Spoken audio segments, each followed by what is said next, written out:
अस्सलाम वालेकुम, आप देख रहे हैं होराइजन न्यूज एचडी। खबर शामिल करते हैं साहिवाल से। Chamber of commerce and industry और पुलिस के माबैन राब्ता कमेटी के क़याम के हवाले से Sahiwal chamber of commerce and industry के कमेटी रूम में एक इजलास मुनक्कद हुआ, जिसकी सदारत साहिवाल चैम्बर के सदर शेख बुशारत नदीम ने की।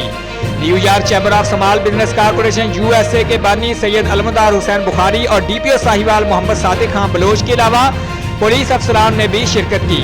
अपने खुतबा में इस्तकबालिया में Sahiwal chamber of commerce and industry के सदर शेख बुशारत नदीम ने बताया कि 2004 में साहिवाल चैम्बर का क़याम अमल में लाया गया और अब तक 3000 से ज्यादा मैन्युफैक्चरर्स, एक्सपोर्टर्स, इंपोर्टर्स और स्मॉल ट्रेड्स को अपना मेंबर बना चुके हैं, जो मुल्क की तरक्की में अपना कलीदी किरदार अदा कर रहे हैं। उन्होंने कहा कि ताजरों को साजगार माहौल फराहम करने में पुलिस ने हमेशा अहम किरदार अदा किया है और कभी मायूस नहीं किया।